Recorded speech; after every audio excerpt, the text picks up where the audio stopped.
número dos, ¿sí? Y vamos a comenzar con nuestra práctica número 3.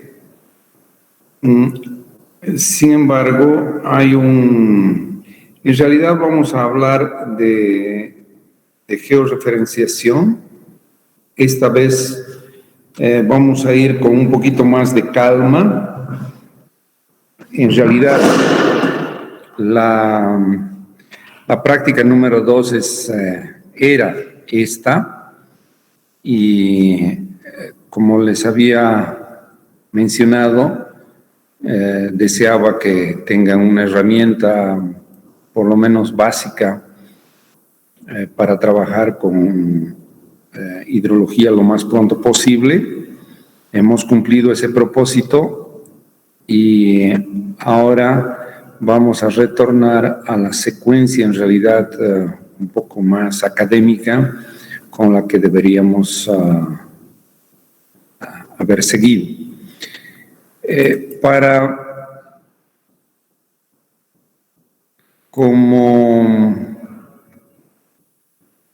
Como inicio o como introducción, deseo hacer énfasis sobre las posibilidades de representación que hay con los sistemas de información geográfica.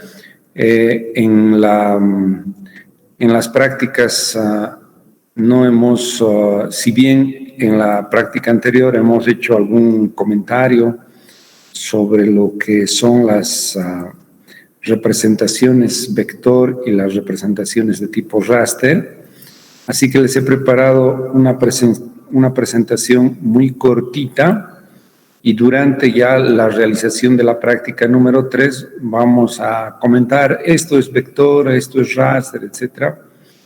Y obviamente para ustedes ya el término va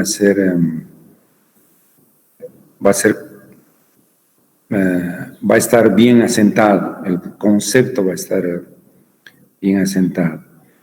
Bien, imagino que ya estarán viendo mi pantalla. Sí, Inge. Perfecto. A ver, estas figuritas buscan aclarar respecto a lo que es la representación vector y raster. Acá tenemos como que el mundo real, tenemos un camino, un bosque y una vivienda. Si pensamos en la representación en raster, la unidad de representación en raster es un píxel, ¿no? Entonces, una celda. Y la representación en raster se da a través de celdas, ¿no? Y obviamente el camino va a ser dado por unas celdas que intentan representar ese camino, y celdas que tienen una información distinta a la del suelo natural. Entonces aquí esta celda tiene un celeste, de repente ahí está representando el camino y esto está representando el suelo natural. Luego tenemos el bosque, que está siendo representado también a través de estos píxeles, a través de las celdas, y la vivienda, que es representada a través de o podría haber intentado representar más celdas para hacer una representación más precisa de la vivienda. Pero hay un detalle en esto de las representaciones raster que vamos a ver en un segundo más, que es este aspecto de resolución espacial. ¿Ya? Tengo unas figuritas para enfatizar ese aspecto.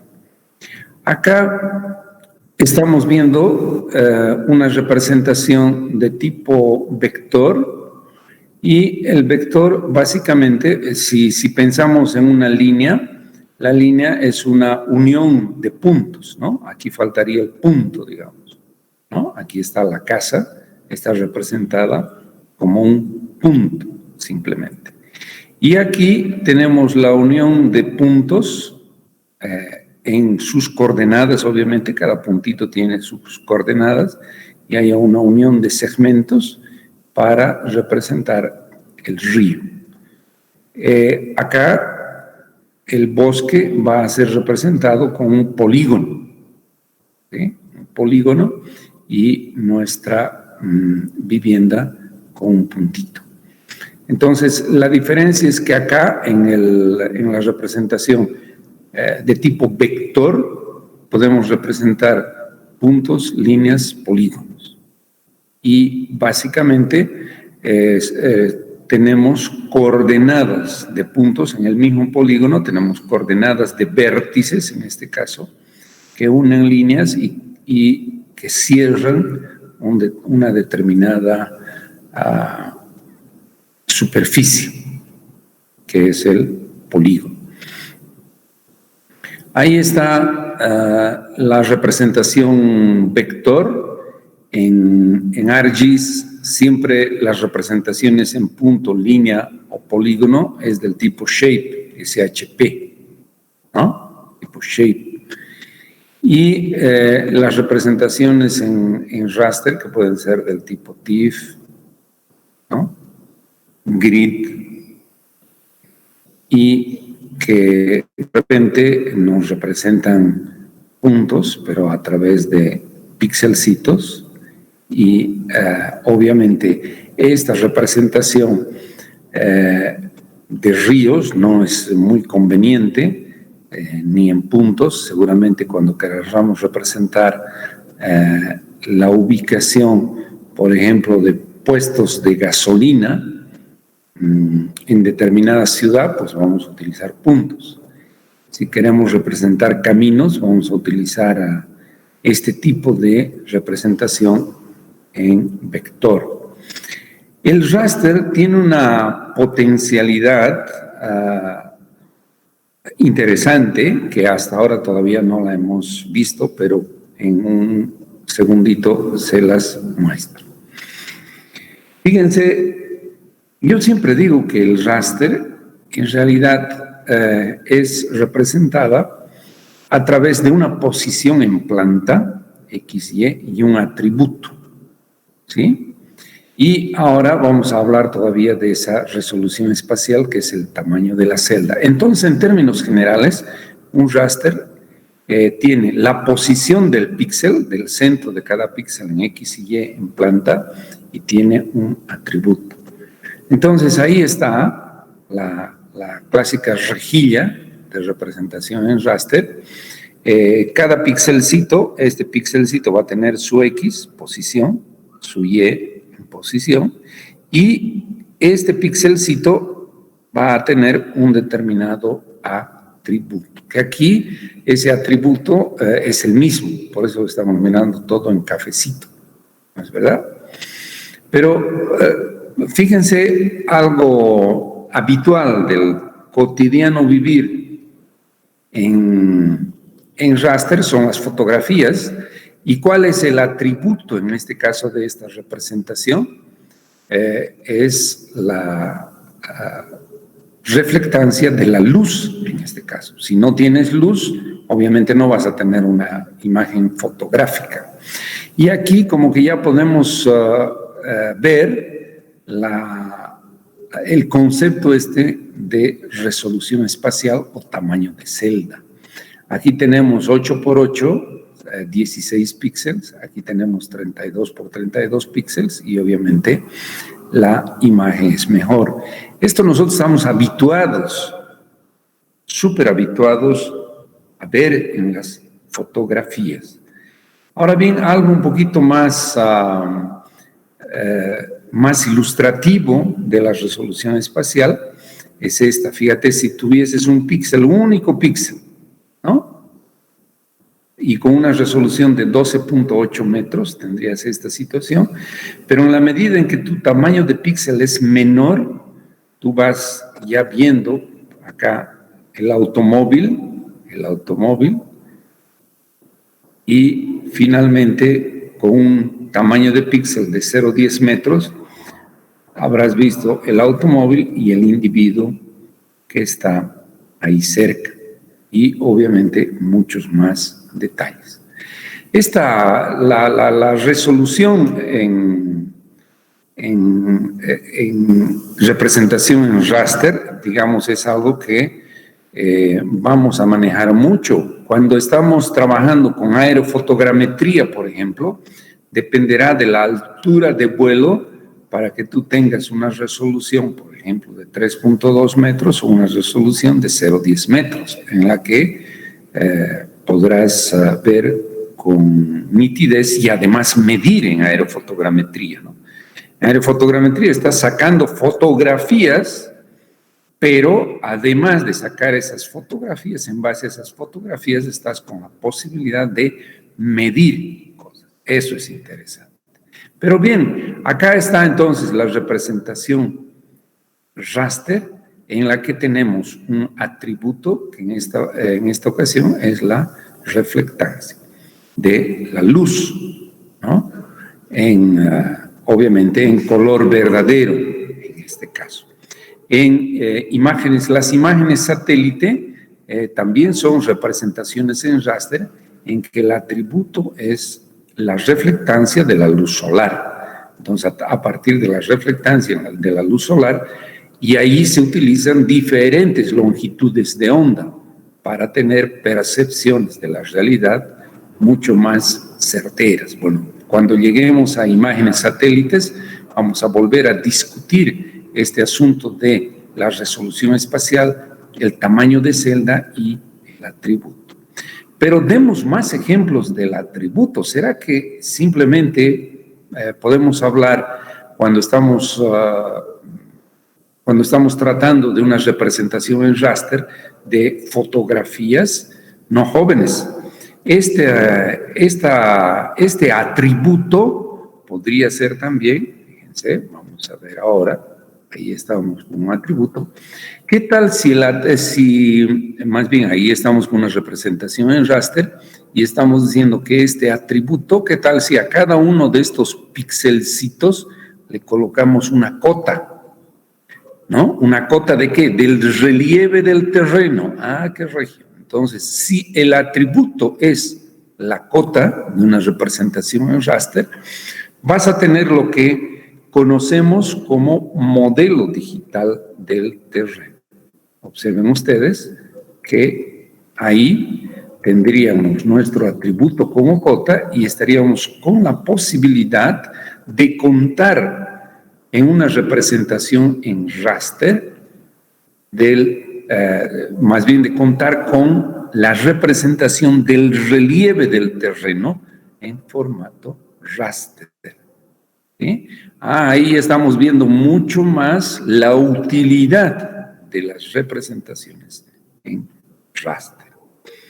Es indudable que el relieve del terreno, una representación clásica del relieve del terreno, es las curvas de nivel, pero las curvas de nivel lo que intentan hacer es representar el relieve del terreno en planta, ¿es verdad?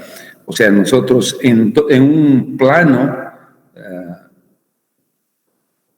representamos este cerro a través de las curvas de nivel, lo que hemos hecho. Y las curvas de nivel son una representación del relieve en formato vector, ¿sí? Este mismo relieve lo podríamos representar en formato raster, que es lo que utilizamos más ahora, ¿está bien? Pero ¿será que el atributo de nuestro píxel, el atributo de nuestro píxel, tendría que ser, podría ser limitarse a eso? No, jóvenes, puede ser, ahí podemos hacer volar la imaginación. Fíjense acá, yo he puesto una representación en vector y en raster de la precipitación en cierta región. Si tuviésemos una gran cantidad de puntos de medición de lluvia, Podremos obviamente hacer interpolaciones y seguramente entre este punto y este punto podríamos interpolar el valor de la precipitación y darle valor a cada uno de los píxeles y tendríamos la representación del fondo, que son estos colorcitos, ¿no? Esta zona en amarillo seguramente tendrá una determinada precipitación. Pero también podríamos, el atributo entonces será la cantidad de precipitación, o ese atributo también podríamos representarlo a través de isolíneas, que en este caso se llaman isoyetas, porque son representaciones del comportamiento, de la variación en el espacio de la precipitación, por ejemplo. Entonces tendríamos en formato vector las isolíneas de precipitación y en formato raster tendríamos también una representación de la variación espacial de la precipitación. Pero así como tenemos posibles representaciones en raster y en isolíneas de una variable como la precipitación, y yo les decía, pueden hacer volar la imaginación, si en vez de ser puntos de medición de precipitación, estos, por ejemplo, fuesen puntos de medición de la resistencia del suelo a una determinada carga, podríamos tener en kilogramos por centímetro cuadrado. Entonces podríamos generar un mapa en formato raster, interpolando obviamente cada uno en base a la información levantada en campo en cada uno de estos puntitos, y podríamos tener una representación de la resistencia del suelo en aspectos geotécnicos en kilogramos por centímetro cuadrado, por ejemplo. ¿Sí? Bueno, en fin, entonces las representaciones de tipo vector y raster creo que están claras hasta este punto. A no ser que tengan alguna pregunta, jóvenes. ¿Hay alguna duda, alguna pregunta?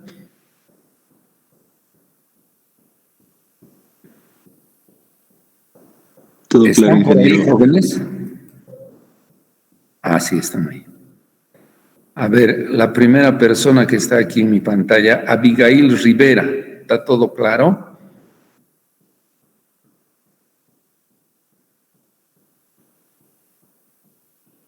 Sí, ingeniero. Bueno, listo. Respondan porque no sé si están ahí todavía presentes, si la comunicación está sirviendo o si yo estoy hablando solo. Ya les he recomendado, por favor. Bien. Obviamente, este tipo de representaciones tiene que estar siempre asociado a un sistema de coordenadas, ¿no? Nosotros no podemos trabajar nada sin asociar nuestras representaciones a sistemas de coordenadas.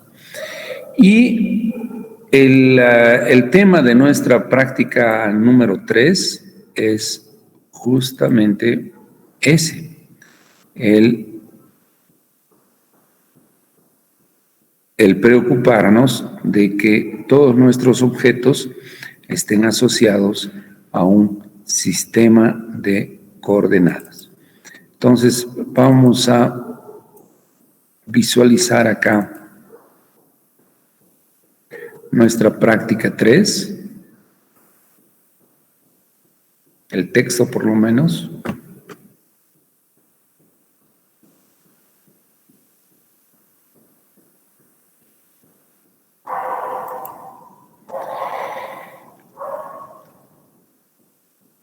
Justamente entonces el georreferenciar es esa técnica de posicionamiento espacial de una entidad u objeto. en una localización geográfica única y bien definida en un sistema de coordenadas y datums específicos. ¿Sí? Esto acá entonces tenemos que tener bien consolidado ese concepto de georreferenciación y esos conceptos de representación a partir de formatos vector o raster. Bien, entonces acá lo que vamos a hacer es seguir un poquito esta guía y dice que yo te voy a proporcionar unos datos de una carta del IGM escaneada de la cordillera del Tunari, ¿sí? Y además te voy a proporcionar una carta con coordenadas y con un determinado datum, para que utilices estos puntos como puntos de amarre, ¿sí? Y ahí está un poquito lo que tienes que hacer. Pero hagámoslo como ejemplo en una otra zona.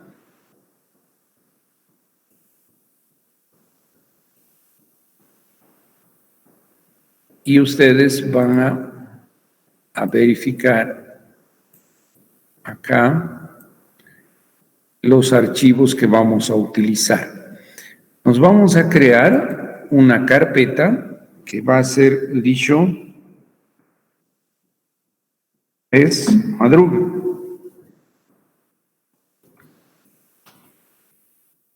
Vemos 21 más, ¿ya? Lixo 3, madruga 21. Por ahí se me han quedado todavía unos lixos. Lixo 3, madruga 21. Entonces acá vamos a poner este alatif, que no es nada más que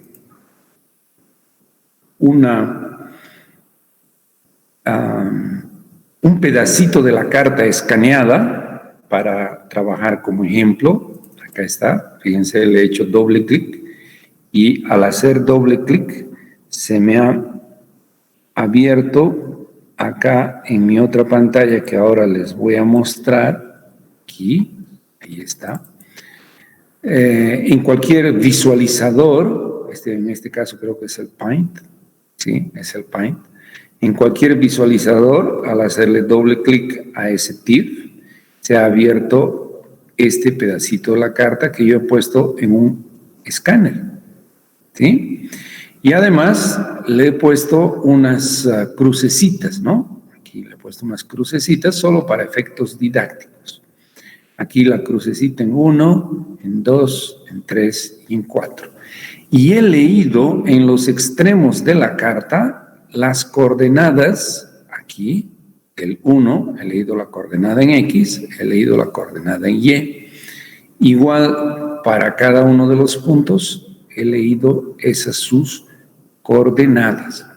Y vamos a utilizar esas coordenadas como puntos de amarre. Obviamente no podemos amarrar a la hoja solo con un punto, ¿no? Porque va a tener muchos grados de libertad y la hoja pues, se va a girar en torno a este punto. Es por eso que para georreferenciar necesitamos más puntos. Bien, ahora esto, por ejemplo, esto que yo les digo he escaneado. Cuando he escaneado, ¿qué es lo que he hecho? He obtenido una fotografía de la carta del IGM. Por tanto, esta representación, ¿en qué formato estará? Obviamente debe estar en raster, ¿verdad? Debe estar en raster. Aunque los píxeles no los noto porque hemos escaneado seguramente con buena resolución, en este caso no se los nota aún, ¿sí? Sin embargo, si es que amplío, fíjense los píxeles, ¿verdad? Entonces, esta es una representación en raster. Estas crucecitas yo me las he puesto para indicarles que en base a esos puntos vamos a georreferenciar y los vamos a utilizar. Necesitamos puntos de coordenadas conocidas para que este objeto que está volando en el espacio le pongamos lo amarremos a unas determinadas coordenadas. Entonces lo que vamos a hacer con esta carta es georreferenciar. Bien, entonces tenemos el ala TIF. ¿Qué más tenemos? Obviamente tengo que tener ahí las coordenadas de esos nuestros 4 puntitos. Y acá yo he puesto esos puntos, que reitero, los he leído en los extremos de la carta. Ahora, ¿y estas coordenaditas en qué? ¿Será que esto es suficiente para georreferenciar? Esa mi carta no es suficiente. ¿Qué más tengo que decirle al software que voy a utilizar para georreferenciar? Tengo que darle las especificaciones del sistema de coordenadas que voy a utilizar. Y si yo estas coordenadas he leído en los extremos de una carta del IgM en UTM, seguramente estas coordenadas están con datum horizontal PESAT 56 y con elipsoide internacional de 1924 y además están en una proyección UTM con determinada zona. Como es la laguna Alalay, yo me he fijado en la parte de abajo de la carta del IgM, que es zona 19. Bien, entonces todos esos elementos me van a servir para georreferenciar. Cuando nosotros hemos trabajado con el ArcGIS, medio que no hemos visto mucho esos detalles y esas exigencias de los software. Bueno, como el ILWIS es un poquito más didáctico en esta parte, vamos a utilizar el ILWIS en un par de prácticas y después vamos a retornar a nuestro ArcGIS. Bien, entonces veamos, yo les he enviado un archivo seguramente en la parte de instaladores en el que además debe estar el ILWIS. Bien, yo estoy en este momento haciéndole doble clic al iconito del ILWIS y me ha salido esta pantalla del ILWIS, ¿sí? El ILWIS tiene, por cierto, aquí 3 pestañas. Una es el Navigator, Operation Tree y Operation List, ¿ya? El que nosotros vamos a utilizar más acá va a ser el Navigator. ¿Qué es el Navigator? No es nada más que un gestor de archivos. Es como lo que utilizan ustedes en mi PC. ¿Y cuál es el gestor de archivos equivalente en el ArcGIS? ¿Se acuerdan el gestor de archivos en el ArcGIS? Catálogo. Catálogo, exactamente. El catálogo es el equivalente, así como decía vuestro compañero. Bien, entonces parece muy lógico que con el gestor de archivos nos podremos ubicar en el lugar en el que está nuestro archivo de trabajo, nuestra carpeta de trabajo. Entonces vamos a ir al D. Aquí yo he puesto el Lisho 3, Madru 21. ¿Sí? Entramos ahí. Si le hago doble clic, fíjense, aparece la carpeta, pero por cierto no aparece nada, a pesar que nosotros tenemos archivos ahí. Tenemos archivos en el Lisho 3 Madruga 21, tenemos estos 2. Ocurre que ninguno de estos 2 son archivos que reconoce el ILWIS. Entonces, lo que vamos a hacer es importar nuestra carta del IgM. Estábamos aquí en Lisho 3, nos paramos acá. Por cierto, el ILWIS no necesariamente tiene que aparecer con estas dos ventanas. Yo les voy a mostrar después cómo se hacen dos ventanas. No hay ningún problema. Pero decíamos que al parecer no hay nada en la carpeta esta y que vamos a importar. Entonces vamos a decir File, estamos en ILWIS, importar, vamos a importar en este caso un mapa. Y cuando vamos a importar el mapa nos sale esta otra ventanita, ¿sí? Lisho Madruga 21. Sin embargo, sigue sin aparecer nada. Es que acá el formato para importar está en este momento escogido un shapefile. Si tuviéramos un shapefile, el ILWIS hace mucho énfasis en distinguir lo que es un formato vector y un formato raster. Entonces, fíjense, pese a estar, él podría traer tranquilamente una representación de ArcGIS en formato vector, si es que nos posicionamos acá. Pero como nosotros queremos traer algo que está en raster y que está en TIFF, en formato TIFF, vamos a irnos y acá vamos a escoger esta opción. Y fíjense, aparece el ala TIFF. Vamos a manchar a la TIFF.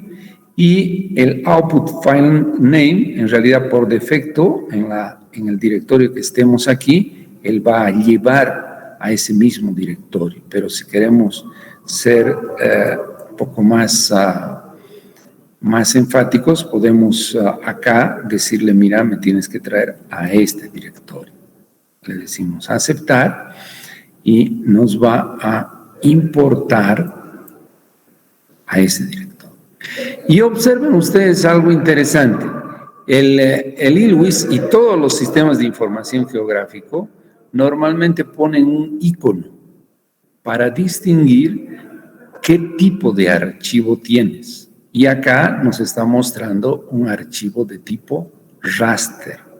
No hay dónde perderse, ¿no? Ahora, si yo le doy doble clic a este archivo, fíjense, doble clic,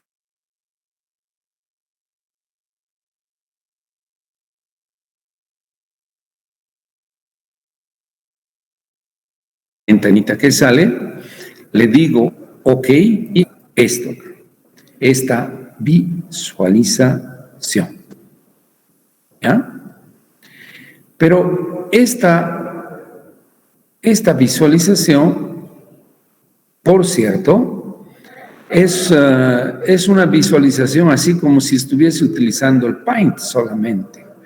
¿Por qué? Porque no tiene ningún sistema de coordenadas. ¿Será que aquí puedo hacer alguna medición? No.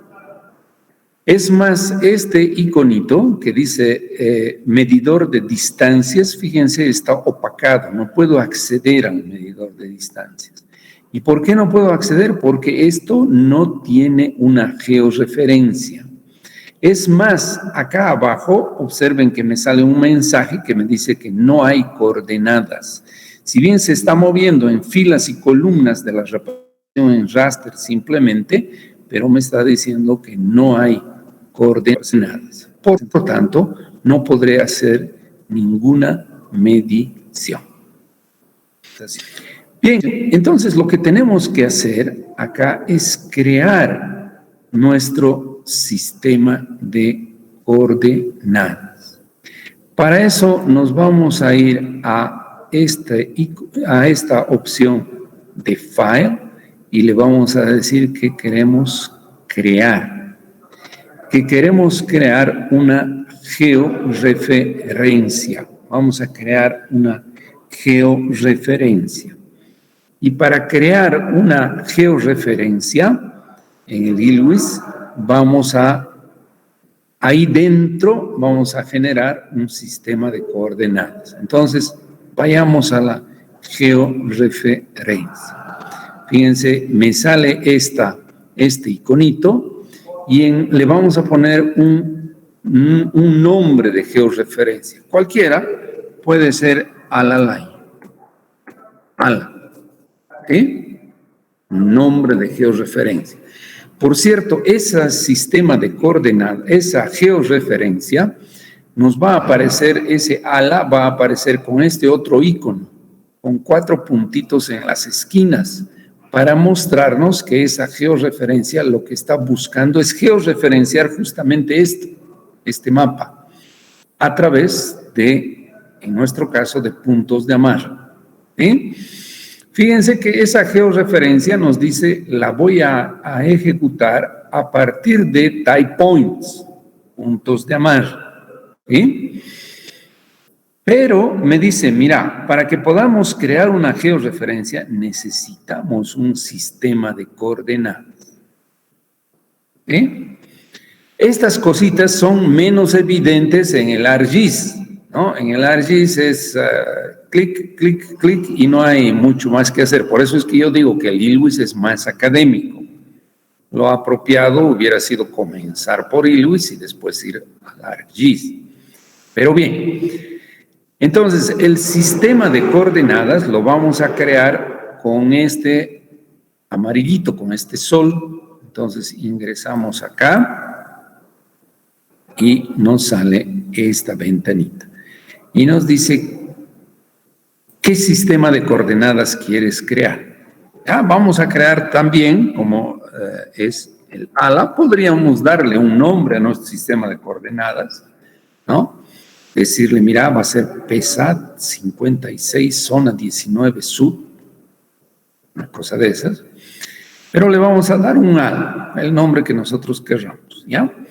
Y vamos a entrar al crear el sistema de coordenadas a un sistema de coordenadas proyectado. ¿Por qué? Porque deseamos utilizar para amarrar nuestro pedazo de carta, necesitamos utilizar un sistema de coordenadas proyectado en UTM, ¿no? Con proyección cilíndrica.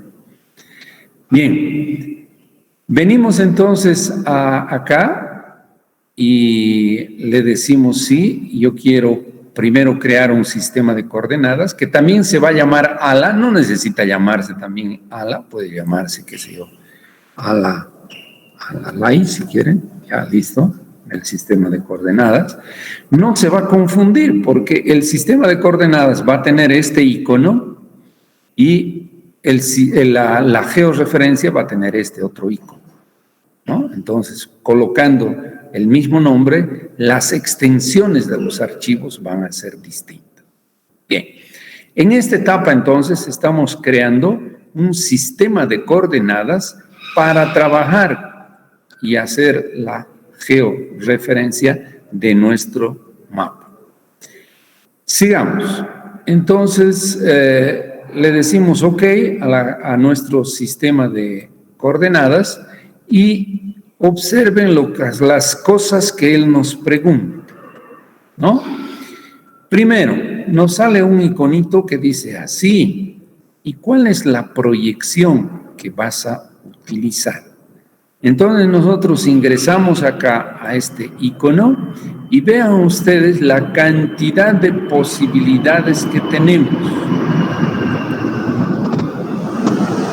Están en orden alfabético.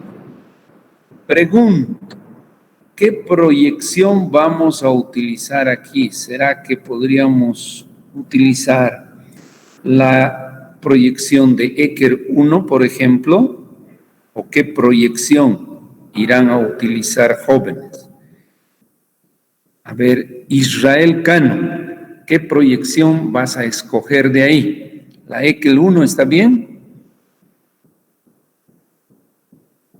Israel Cano.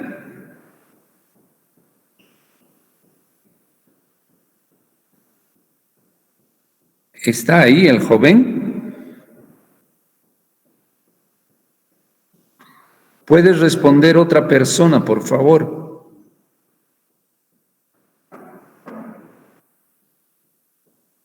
Aquí a Israel Cano ya le estoy anotando de que no ha respondido una pregunta de clase. Entonces ya se va a ganar unos puntitos menos.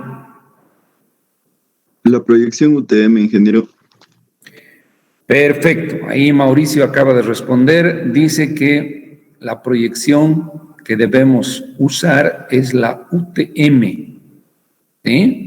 ¿Y por qué la UTM? Porque esa es pues la proyección con la que ha sido construido este mapa del IGM de Bolivia. Ese es el motivo, jóvenes. Por favor, presten atención a lo que estamos haciendo. Veo que una persona ha contestado y ahí nuestro amigo Cano todavía está durmiendo. Ya, vamos a ver, aquí cuando vamos a buscar obviamente UTM y aquí está la UTM. Escogemos UTM, ¿ok?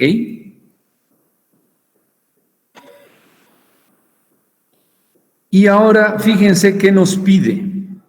De nuevo nos pide proyección, obviamente no le vamos a dar esa respuesta nuevamente. Acá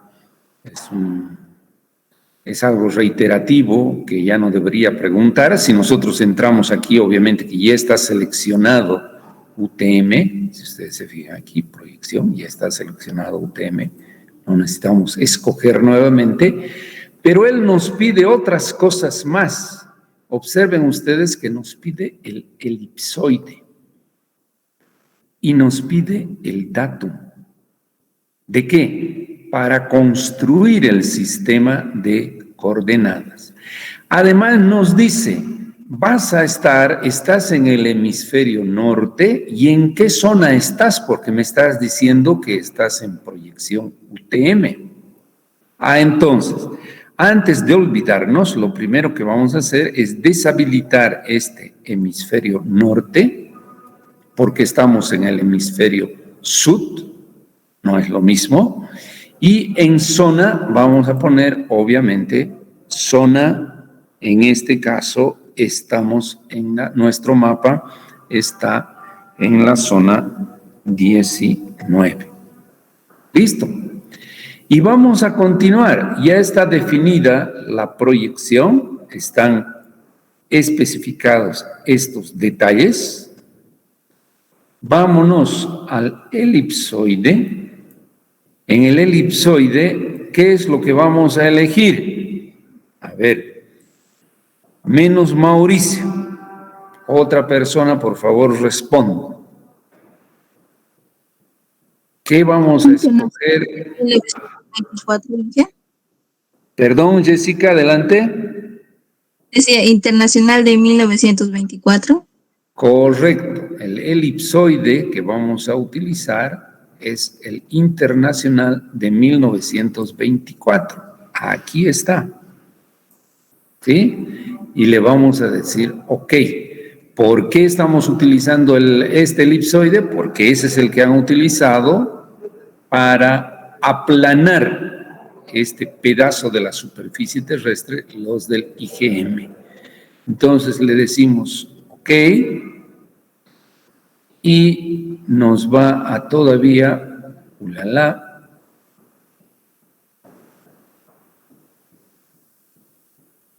permítanme.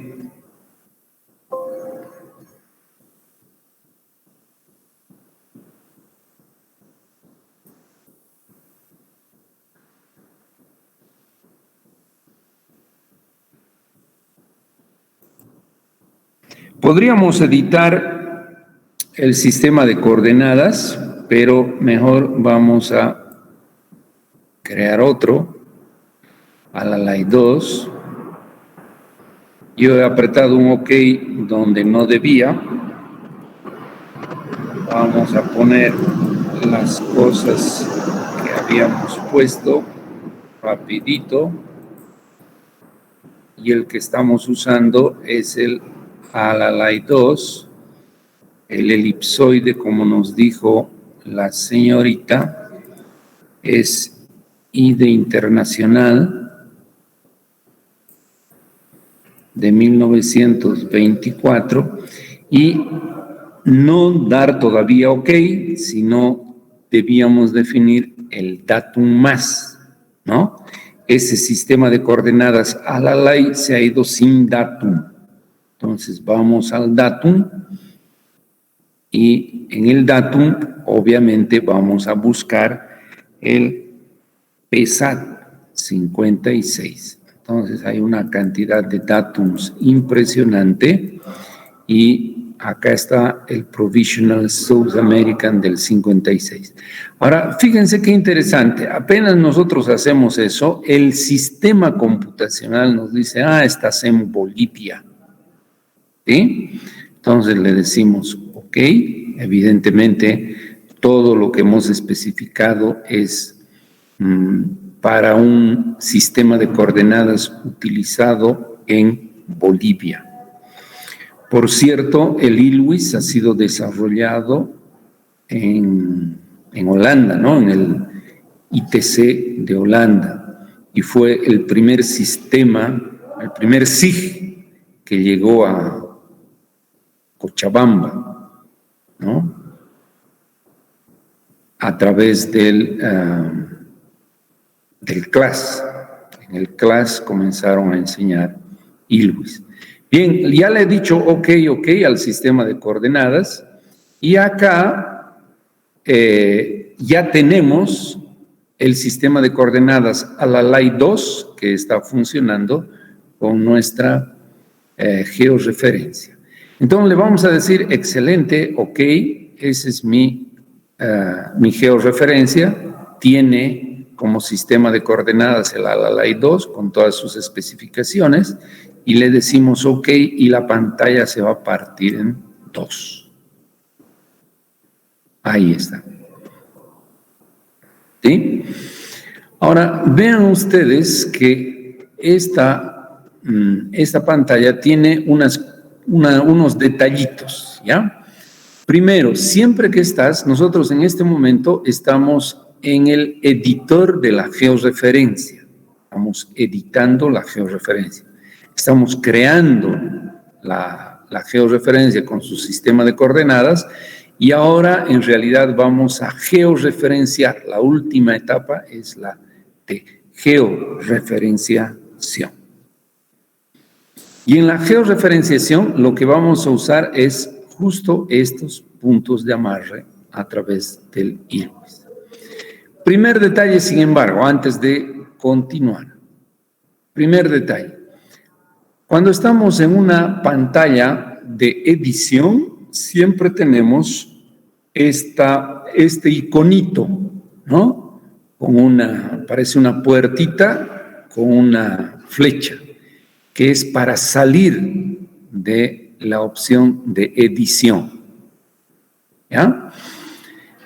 Bien, el segundo punto es que para incorporar nuestros puntos de amarre, si por ventura estaríamos, por ejemplo, con este icono del zoom, fíjense, el zoom no nos va a servir.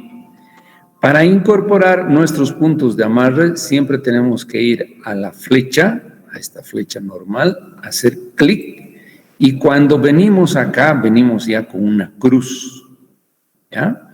Y la cruz es la que vamos a utilizar para incorporar nuestros puntos de amarre. Entonces acá yo voy a ampliar esta partecita,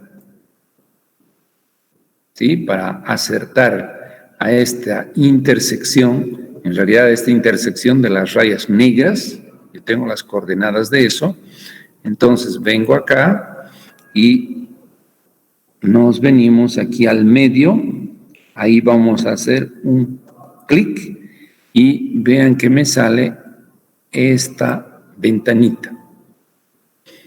Y ahí vamos a poner justamente nuestros puntos. Para el punto 1, ¿sí? Es la lectura de X que hice en la parte de abajo de la carta, yo la tenía completa, son estos puntitos.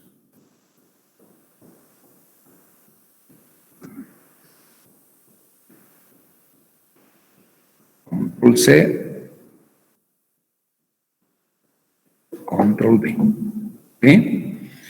le decimos OK y habremos incorporado nuestro primer punto de amarre. Bien. Fíjense que estamos utilizando un otro método de georreferenciación, pero que al final lo único que estamos haciendo es introducir nuestros puntos de amarre. Por favor, denle una miradita aquí. Aquí dice not enough points. No hay puntos suficientes. ¿No es verdad? En determinado momento esto va a cambiar. Ya van a ver cuándo va a cambiar. Vamos a poner siempre incorporando nuestros puntos de amarre como si estuviésemos apretando las tuercas de una rueda. Aquí, en la dirección diagonal opuesta. ¿Ya? Vamos a incorporar ahora el punto 4. Venimos nuevamente a esa flechita y vamos a ingresar a ese punto. Y miramos, acá vamos a tener nuestro X, aquí del punto 4. ¿Sí? Por eso es que yo les he dado nombres a los puntos para no equivocarlos. Control P y acá Control C. Control V y OK. Ya tenemos 2 puntos. Sigue diciéndome que no hay puntos suficientes. Ahora vamos a colocar este punto 2. Ahora, no se descuiden, pero entran en el orden en el que estamos poniendo, ¿no? No importa, el 2 para nosotros es el 4, porque es el que hemos introducido en segundo lugar. Este va a ser el 3, pero en nuestras anotaciones las coordenadas corresponden al punto 2.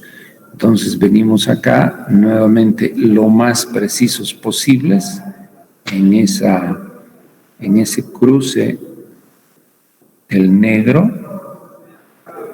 Incorporamos nuestro puntito. Aquí está la pantalla correspondiente, el punto 2, Control C, Control V, el punto 2, Control C, Control V, OK. Fíjense, a partir del tercer punto, aquí ya aparece una cosita interesante, sigma. Sigma en realidad es una medida del error que estaríamos cometiendo. ¿Entre qué y qué? Entre las coordenadas que nos da el sistema computacional y como que las coordenadas verdaderas de estos cruces. ¿No? Estos cruces tienen unas coordenadas verdaderas, pero el sistema computacional nos está dando ya, fíjense aquí abajo, ya nos está dando unas coordenadas, ya va a comenzar a sugerir inclusive después del tercer punto unas coordenadas. Nos falta, para que salga un sigma, una medida del error en la georreferenciación, nos falta poner un punto más. A partir del cuarto punto sale el sigma.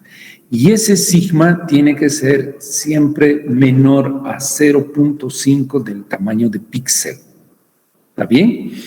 Entonces, o sea, acá siempre tiene que ser 0.5.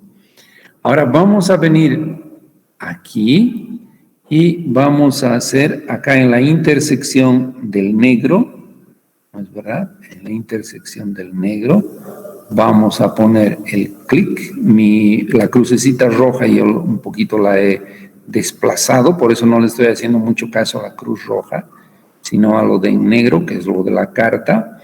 Le hacemos clic y observen ustedes que el sistema computacional ya me dice, mira, tu X es este y tu Y es este. pero no le vamos a hacer caso, porque fíjense, el X está teniendo 12 metros de error, porque mi X del punto 3, ustedes observan, el X del punto 3 es 800,000 y él me está diciendo es 800,012. Entonces, no le vamos a hacer caso porque nosotros estamos amarrando nuestra carta al sistema de coordenadas y aquí le vamos a poner 0, 0 y es 800,000. Y acá nos está diciendo es el valor 807, permítanme, aquí es 871,975. A mí me late que se está equivocando con 15. Esto debe ser 872,000. A ver, veremos cuánto es nuestro Y para el punto 3, 8072,000. ¿Se fijan? 8072,000. Control C para el punto 3. Volvemos a nuestro ILWIS y le decimos, mira, es 72,015 metros menos. Entonces, vamos, control B. ¿Sí? Y le decimos, ok. Y fíjense, mi sigma me ha dado de 0.3. Entonces, estamos verdaderamente con un sigma aceptable. La georreferenciación está siendo hecha de manera exitosa. ¿Sí? Ahora, observen que a partir de ese punto, pues nuestras coordenadas, tanto en UTM, PESAT 56, como en GCS, en PESAT 56 también. Estas GCS tienen el datum del PESAT 56. ¿Sí? Cualquier punto va a tener eso y además vamos a poder hacer mediciones. ¿Sí? Sin embargo, todavía no hemos salido de la pantalla esta de la georreferenciación. ¿Y será que podríamos ingresar más de 3 puntos? Sí, deberíamos ingresar más de 3 puntos cuando estamos haciendo la georreferenciación. ¿Sí? ¿Por qué? Porque es como si tuviésemos una sábana y que la estamos queriendo colocar a un sistema de coordenadas y en diferentes puntos tendríamos que poner como que tachuelas para que esa sábana quede bien adherida a nuestro sistema de coordenadas. En este caso, nuestro mapa está adherido a estos 4. Vean ustedes si acá yo al raster le hago clic, ¿no?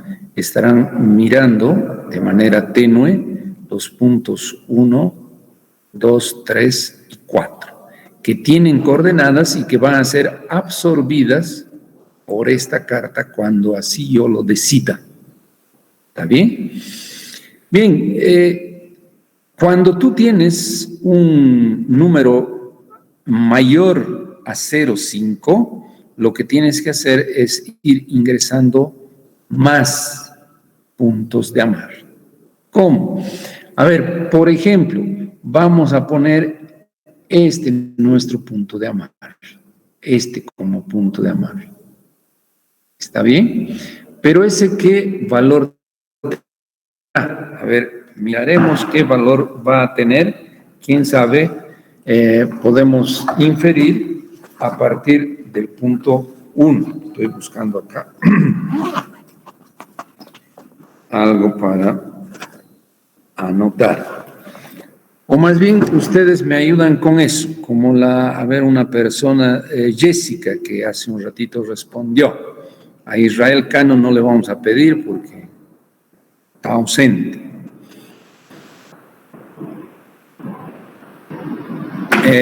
Jessica, entonces, ¿me anotas el X? Jessica, ¿me has escuchado? Sí, ingeniero, le escuché. Ya. Entonces nos vamos a anotar el X acá. El punto 1, fíjate, el punto 1 tiene 800,000. Entonces el punto este va a tener 801,000, 2,000, 3,000, 4,000. Entonces 84,000. 84,000 en X, señorita. ¿Ya? Y en Y, este punto, ¿qué va a tener? Si el 1 es 80,75,000, este punto va a tener 80,74,000 en Y.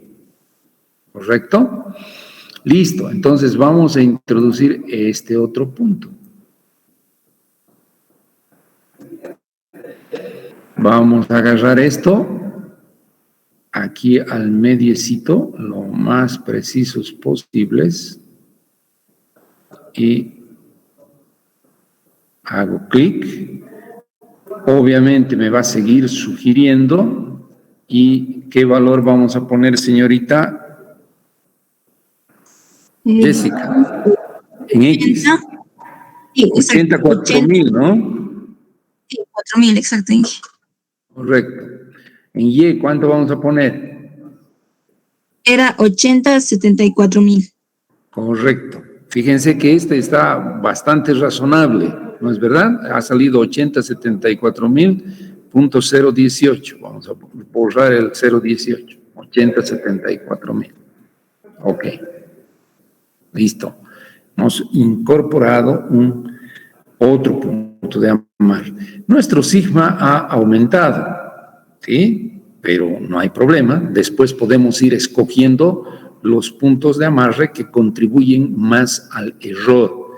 Entonces, en la carta, yo les voy a dar una carta topográfica mucho más grande y ustedes les pido que incorporen varios puntos de amarre. Acá les digo, con por lo menos 7 puntos de amarre de su elección. ¿Están viendo? Entonces no van a poner solo 4 puntos de amarre, sino van a poner 7 puntos de amarre. Bien, y cuando pongan sus 7 puntos de amarre, ¿qué es lo que van a hacer? A ver, nosotros vamos a incorporar un puntito más de amarre acá, ¿sí? Y vamos a ver, no estoy queriendo poner muy colinear, o puede ser por aquí también, este punto de amarre. A ver, nos vamos a dirigir por la coordenada del punto 3, en este caso, repito, vamos a incorporar este puntito, sí, está bien, este puntito. Entonces, Jessica, anota el X, por favor. En X, ¿qué vamos a tener? Para el punto 3 tenemos 88,000. Entonces vamos a tener en X 89,000, por favor. 89,000 en X. Y en Y vamos a tener 80,74,000 las coordenadas para este punto. ¿Ya? Entonces, Jessica, me dictas las coordenadas para este puntito, que es este. Entonces, venimos acá, hacemos clic en este lugarcito, tenemos, ¿cuánto era, Jessica? 89,000, ingeniero, en X. 89,123, listo. Y en Y. Era 80,74,000. 80,74, y tenemos un errorcito de 1 metro, listo. ¿Sí? Fíjense, esa diferencia entre el 80,74,000 y el valorcito de que en realidad el sistema computacional nos estaría dando es el error, es en realidad el sigma que él reporta aquí en píxeles. Después vamos a ver cómo calculamos esto en metros, ¿ya? Y también vamos a ver cómo podemos calcular el sigma con los datos que nos dé el sistema computacional. Ya vamos a llegar a eso. Entonces acá le decimos OK y como ejemplo vamos a ver ahora de analizar esos nuestros puntitos, ¿ya? Vean ustedes que nuestro sigma está en 0,653, ¿sí? Ahora, lo que debemos mirar es aquí abajo y debemos ver estos valores y los vamos a mirar en términos de su magnitud, sin interesarnos si es menos o es más, ¿ya? Aquí 0,02 menos 0,26. A ver, veamos quiénes contribuyen más al error en ambos. Fíjense, este 0,90, 0,27. Este está contribuyendo bastante al error. Este punto 3, 0,90, 0,27. Entonces podemos congelar este punto de amarre. Entonces nos venimos aquí a true, ¿sí? Y le damos barra espaciadora. Y no vamos a borrar esta coordenada, sino solamente la vamos a congelar. Y ahí dice false. Ahora vamos a pasar, fíjense, de 0,653, este false todavía no está activo, apenas yo me ubique en otro lugar se va a activar, y este sigma, cuando esto se active, cuando eliminemos esto como punto de amarre, este sigma va a disminuir. Vean ustedes, voy a tocar donde sea, y tengo 0,481, habiendo congelado nuestro punto de amarre 3. ¿Sí?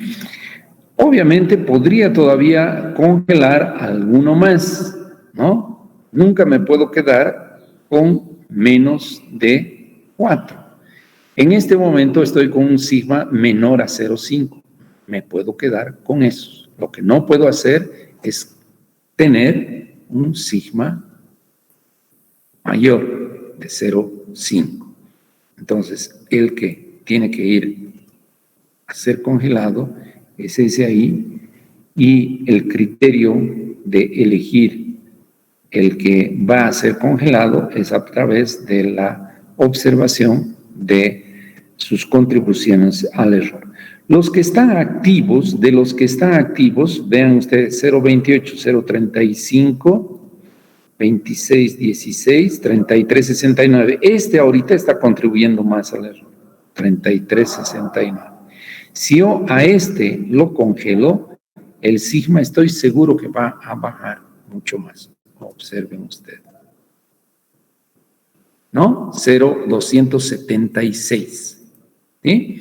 Entonces, bien, puedo quedarme con ese sigma, es un sigma interesante, y me voy ahora a salir. Ya estoy contento con mi georreferenciación, tengo un sigma bajo, y me voy a salir del editor de la georreferenciación con esto. Cuando ustedes hagan, es suficiente, como van a poner 7 puntos, su carta es mucho más extensa, es suficiente que lleguen a valores menores de 0,5. ¿Ya? No existe sigma 0, no existe sigma 0, siempre hay un error. Entonces, si yo salgo de acá, esto va de la pantalla esa que se partió en dos desaparece, y en este momento lo que estoy visualizando es mi carta del IGM georreferencial. ¿Por qué? Porque tengo mis puntos acá. Si yo quiero hacer una medición, obviamente ya puedo hacerla con este medidor de distancia.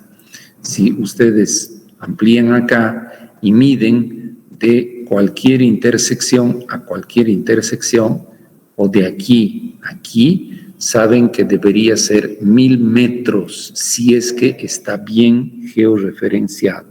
Entonces voy a hacer clic acá, por ejemplo. Hay que mantener el botón apretado, clic, no hay que soltar. Y si vienen hasta esta otra intersección, observen que tenemos 1000 metros. ¿Ya? ¿Está claro? 1000, dependiendo de cuán preciso seas y hayas sido en tu georreferenciación. Listo.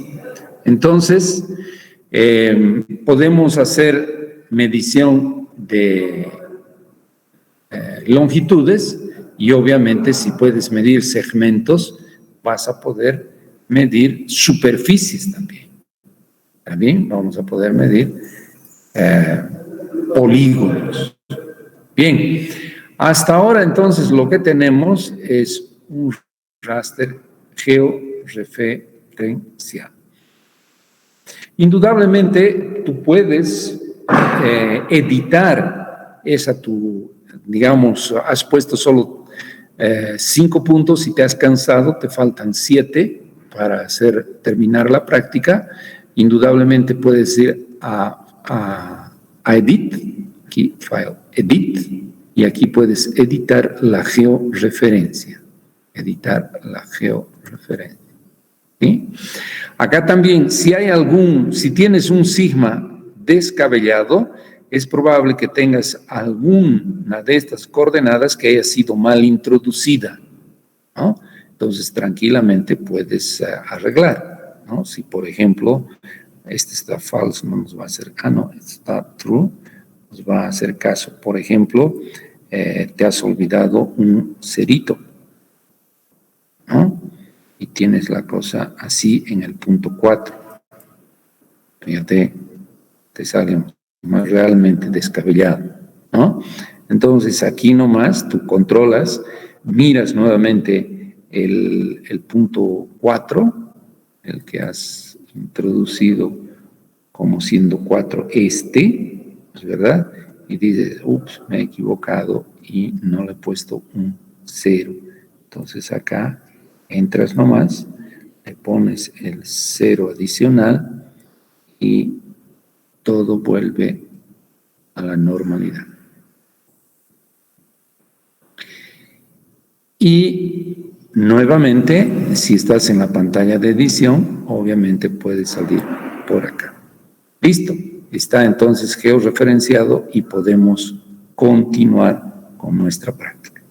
Jóvenes, sin embargo, vamos a parar por ahí y la próxima clase que con ustedes es el miércoles, vamos a avanzar con esta nuestra práctica. ¿Está bien, jóvenes? Está bien, ingeniero. Listo. Un gusto. Nos vemos el miércoles. Hasta luego.